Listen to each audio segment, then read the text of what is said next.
softly as Mira passed, like wind through pages of 100 unwritten books.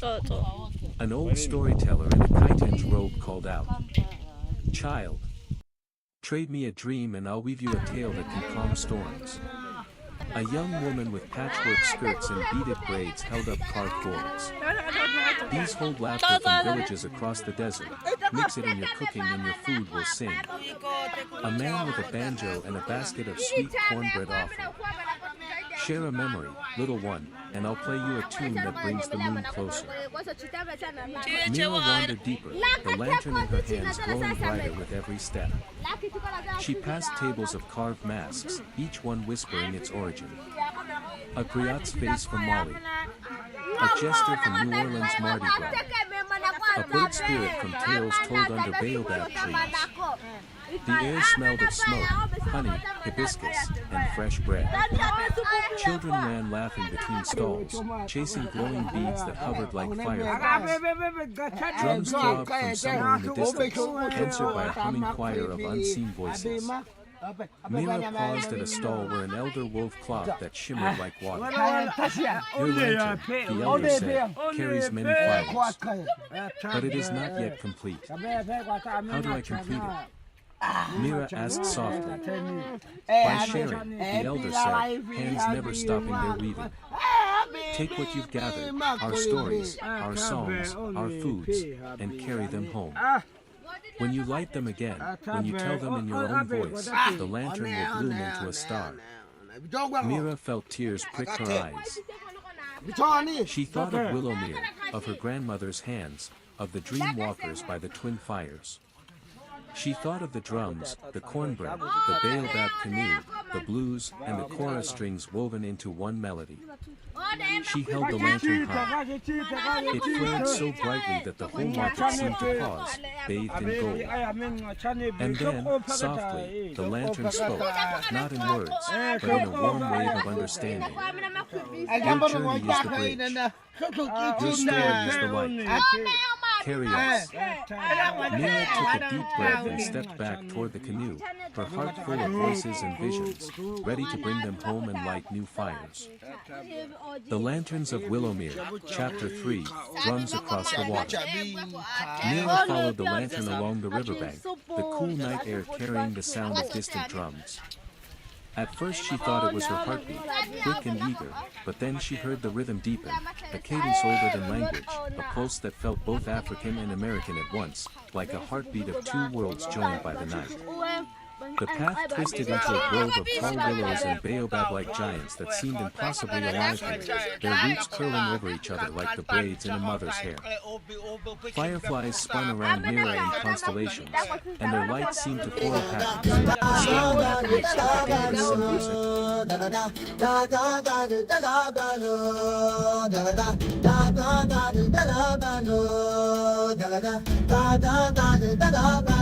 Wow!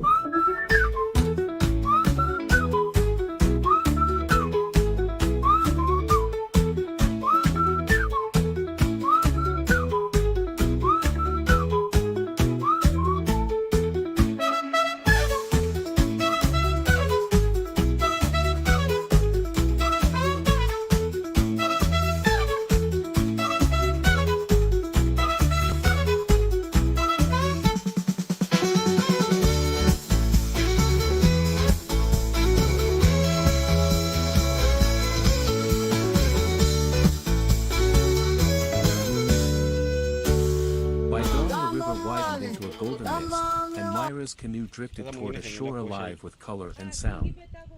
Before her stretched a market unlike any she had ever seen, a market where memories and stories shimmered like silk. Stalls lined the winding paths, each one glowing with lanterns of every size and shape. Some lanterns hummed with ancient African proverbs. Some flickered with jazz notes and gospel hums from faraway American nights. All of them whispered softly as Mira passed, like wind through pages of 100 unwritten books. An old storyteller in a chitin's robe called out, "Child, trade me a dream and I'll weave you a tale that can calm storms." A young woman with patchwork skirts and beaded braids held up carved boards. "These hold laughter from villages across the desert. mix it in your cooking and your food will sing. A man with a banjo and a basket of sweet cornbread offer. Share a memory, little one, and I'll play you a tune that brings the moon closer. Mira wandered deeper, the lantern in her hands glowing brighter with every step. She passed tables of carved masks, each one whispering its origin. A griot's face from Mali. A jester from New Orleans Mardi Gras. A bird spirit from tales told under baobab trees. The air smelled of smoke, honey, hibiscus, and fresh bread. Children ran laughing between stalls, chasing glowing beads that hovered like fireflies. Drums throbbed from somewhere in the distance, answered by a humming choir of unseen voices. Mira paused at a stall where an elder wove cloth that shimmered like water. Your lantern, the elder said, carries many fires, but it is not yet complete. How do I complete it? Mira asked softly. By sharing, the elder said, hands never stopping their weaving. Take what you've gathered, our stories, our songs, our foods, and carry them home. When you light them again, when you tell them in your own voice, the lantern will glow. The forest awakens with sound, birds calling, leaves whispering in the wind. A small group of Hadzabe men and women walk gracefully through the lush green, their eyes scanning the trees for treasures. In their hands, baskets slowly fill with vibrant fruits glowing under the dappled sunlight. Imagine a taste untouched by time, ingredients plucked straight from nature's pantry, guided by knowledge passed down for thousands of years. The Hadzabe, one of the last true hunter-gatherer tribes on Earth, live in harmony with the land in ways most of us can only imagine. Every fruit they pick, every hive they climb, tells the story of survival and tradition woven into their daily lives. To witness their food culture is to glimpse a way of life that has nearly disappeared from the modern world. Now, step closer. The camera lingers on glistening wild honey dripping from combs, crimson forest berries shining like jewels, and roots freshly pulled from the earth. These are not ordinary ingredients, they are gifts of the wild, carefully gathered and celebrated. What follows is a culinary ritual rarely seen by outsiders, a Hadzabe recipe blending forest fruits with raw honey, simple yet profound, ancient yet alive. This is not just food, it is memory, connection, and survival preserved in taste. Prepare to witness an intimate moment with the Hadzabe tribe, a feast that carries the flavor of history itself, wide-shot, lush African forest. Sunlight cuts through the canopy.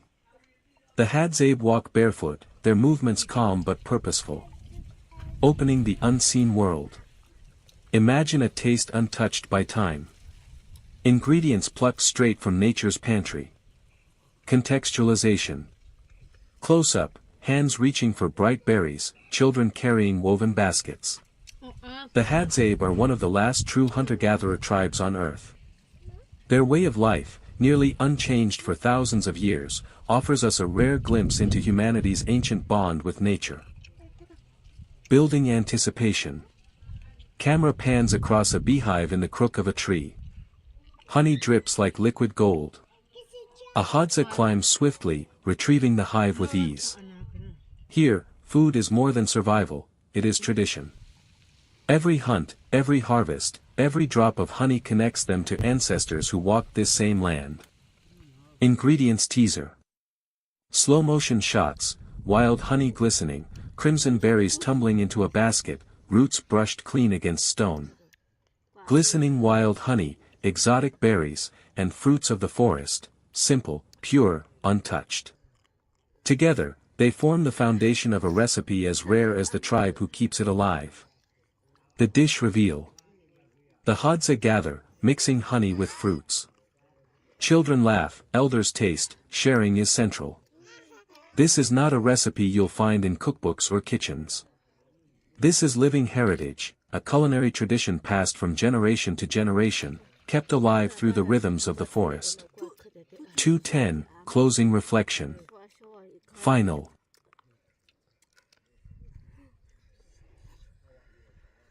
Long, slow memory of people who walked, built, cooked, gathered, and listened to the world before the world became so noisy. History, for a long time, was told from the top down. Kings, generals, conquerors. Maps redrawn. Empires made and unmade. Battles with dates. Treaties with clauses. Crowns and swords. But that's not the only way time passed. People are hungry now for something else. A history that lives lower to the ground. Closer to the soil. Not the story of who ruled, but how people lived. What they ate. Where they slept. How they raised children. How they waited out the rain. How they gathered roots when no fruit would grow. How they healed. How they carried grief, and how they passed joy along in stories around the fire. Let's begin where history is often quietest. With the indigenous peoples whose voices were left out of the official records. Not because they didn't have stories, but because they didn't write them down in books or carved them in stone.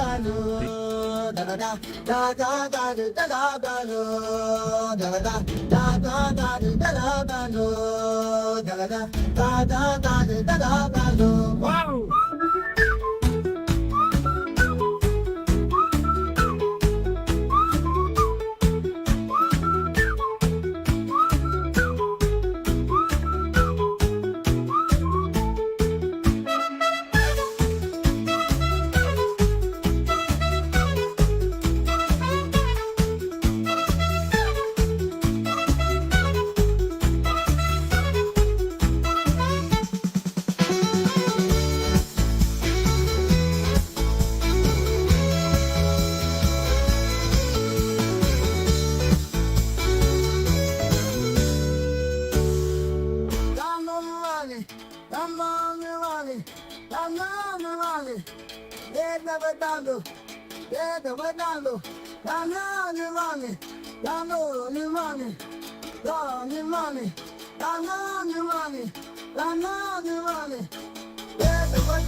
Hadzabe music, the ancient soundtrack of survival, spirit, and community. The Hadzabe people of northern Tanzania are one of the last remaining hunter-gatherer tribes in the world. Living near Lake Eyasi, they maintain a way of life that has remained largely unchanged for thousands of years. Central to their cultural identity and community life is music, a powerful, expressive tradition that brings the tribe together and connects them with nature, their ancestors, and each other. The role of music in Hadzabe life. For the Hadzabe, music is not a separate art form, it's woven into daily life. Unlike modern societies where music may be confined to concerts, recordings, or entertainment venues, Hadzabe music is functional, spiritual, and communal. It is not performed in the conventional sense, it is experienced and lived, often spontaneously. Music is used for celebration, after a successful hunt or community gathering. Storytelling. Passing down tribal stories, myths, and history through song. Rituals and ceremonies, including rites of passage, healing dances, initiation, and weddings. Bonding and play, around the campfire in the evening, singing, clapping, and dancing. Spiritual connection, songs are often directed toward spirits of the forest, ancestors, or used in rainmaking rituals. Instruments, rhythm from the earth. Most Hadzabe music is vocal and percussive, made using the body and natural instruments. Instruments are few but deeply symbolic and effective. Drums, often crafted from hollowed logs and animal skins. Used for rhythm in group dances and ceremonies. Gourds and shakers, filled with seeds or pebbles to create percussive textures. Hand clapping and body stomping, a fundamental part of rhythm making, often performed by everyone present. Wooden flutes and bows, rare but used occasionally for melodic lines, sometimes mimicking bird calls or forest sounds. Despite the simplicity of tools, the music is rich, layered, and emotionally resonant, creating an immersive experience that resonates through the open bush. Music as oral tradition and education. In the absence of written language or recorded archives, music is the Hadzabe's living memory. Songs serve as oral textbooks, teaching how to track animals, what plants are edible or medicinal, tribal history and legends, behavioral codes and social expectations. Children learn by watching and participating, absorbing rhythm, language, and cultural meaning from a young age. This ensures that traditional knowledge is passed from one generation to the next in an engaging and unforgettable way. Dance, the movement of spirit and joy. Hadzabe music is almost always accompanied by dance. It is not choreographed but rather intuitive, flowing with the rhythm of the drums and the song. Dance reinforces unity, everyone joins in, elders, women, children. Energy release. After a long hunt or ceremony. Spiritual engagement, used in trance or healing rituals. The atmosphere during.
What